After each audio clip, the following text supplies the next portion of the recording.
आज यौम तकबीर है। पाकिस्तान दुनिया के ऊपर मुस्लिम उम्मा का वो वाहिद एटमी मुल्क है कि जिसके अंदर ये ताकत और पावर अल्लाह ने अता फरमाई है कि जिस तरफ अगर ईमान की हरारत के साथ और यकीन कामिल के साथ मुसलमान कदम बढ़ाएंगे रसूलुल्लाह के फरमान की पैरवी में, तो कामयाबी मुसलमानों का मुकद्दर होगी।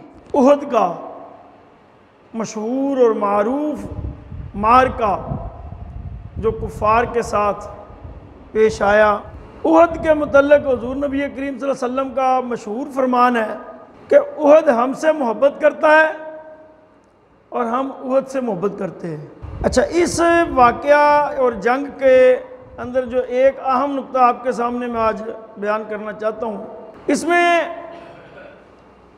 चूँकि हुज़ूर नबी करीम सल्लल्लाहु अलैहि वसल्लम का हर अमल और आपके सहाबा का हर अमल हमारे लिए हदायत का ज़रिया है, तो हमें अपने हदायत के अमल पर गौर करना चाहिए कि हमारे लिए हदायत कहाँ है। ना ये कि हम सहाबा पर या रसूलुल्लाह सल्लल्लाहु अलैहि वसल्लम की ज़ातें बेऐब है उन पर बात करें और उन पर गुफ्तगू करें और उन पर एतराज़ करें।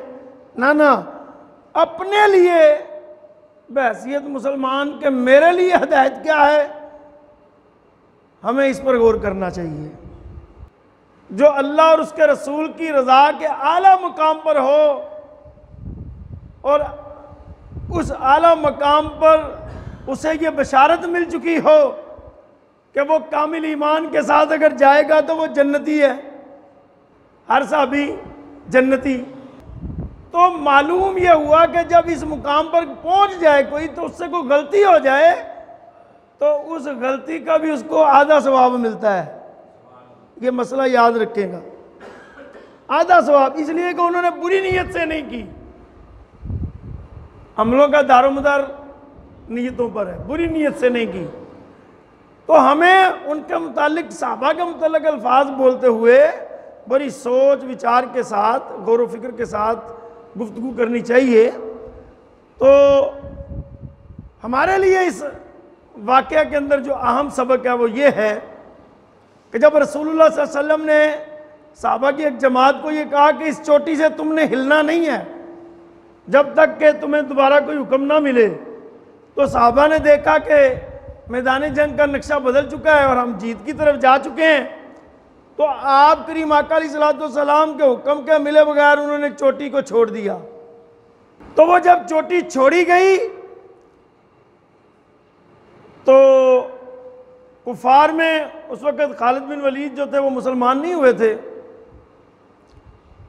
उन्होंने दोबारा हमला किया और जंग का नक्शा बदल गया। इस वजह से मुसलमानों की शहादतें बहुत हो गई, तकरीबन 70 के करीब शहादतें हुई इस जंग में। तो उस वक़्त से लेकर आज तक ये सबक उम्मत मुस्लिमा के लिए मीनारा नूर बन गया कि मेरे आका और मौला के हुक्म पर चलने वाला और अमल करने वाला हमेशा कामयाब है और आपके हुक्म से रूगर्दानी करने वाला वो किसी भी मुकाम पर हो वो खसारे में है। और ये कोई आज से नहीं है, ये तो 1400 साल पहले से तय हो चुका है कि मिंबर व महराब जो है ये अल्लाह के हुक्म और अल्लाह के फरमान को आम करें। आज कहते हैं जी सरकारी खुतबा दिया जाएगा मस्जिदों में। मैं सवाल करता हूं, बताओ मस्जिदों की जो कमेटियां हैं पाकिस्तान में हजारों लाखों की तादाद में, वो बिल तो खुद इकट्ठा करके देती हैं मस्जिदों के, बिजली गैस पानी, हाँ, और न जाने कैसे कैसे मराहिल से गुजर कर, मुश्किल हालात से गुजर कर ये इलाकाई लोग और कमेटियां मस्जिदों के निज़ाम चलाती हैं। और हुकूमत जो इस्लामी फलाई रियासत की दावेदार है, रियासत मदीना की भी दावेदार अब हुकूमत बन रही है, ये तो मस्जिदों के अंदर से टैक्स लेते हैं। बिलों में टैक्स लगता है कि नहीं लगता? ये तो टैक्स लेते हैं। किस मुंह से तुम सरकारी खुतबा देने के लिए ऐलान करते हो? पहले निज़ाम बनाओ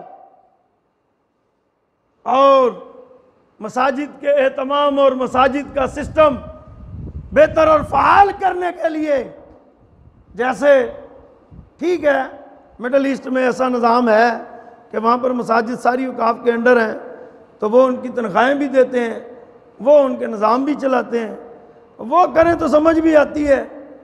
तुम तो मसाजिद के लिए कुछ भी नहीं करते। तुम लोगों ने तो मसाजिद को बंद करने के लिए कई हमले कर दिए। मस्जिदों के स्पीकर तुम लोगों ने बंद करवाए, मस्जिदों के अंदर से अल्लाह और उसके रसूल के हुक्म पर पाबंदियां तुम लोगों ने लगवा दी। तुम्हें पता है जुम्मा की शराइत में एक शर्त यह भी है, इज़्ने आम हो। क्या हो? और बोलो, इज़्ने आम का मतलब क्या है? हर एक को आने की इजाजत हो, पाबंदी ना हो किसी पे। तुम कहते हो 50 साल से ऊपर और बच्चे जो हैं वो मस्जिदों में ना जाएं, पाबंदी नहीं लगाई तुमने। तो जिन मस्जिदों ने पाबंदी कबूल कर ली वो सोचे उनका जुम्मा हुआ कि ना हुआ है? लिहाजा हम आज के दिन ये तजदीद ऐद करते हैं कि इंशाअल्लाह इस मिंबर मेहराब से पाकिस्तान के जमहूर उलमा अहले हक के मिंबर मेहराब से अल्लाह के कुरान की आवाज़ ही सुनाई देगी, उसके नबी का फरमान ही सुनाई देगा। और इसके अलावा ना हम किसी हुक्मरानों के तनख्वाहदार हैं, ना हम एजेंट हैं, और ना ही हमें कोई आसाइशें चाहिए, ना ही हमें कोई मुराहात चाहिए।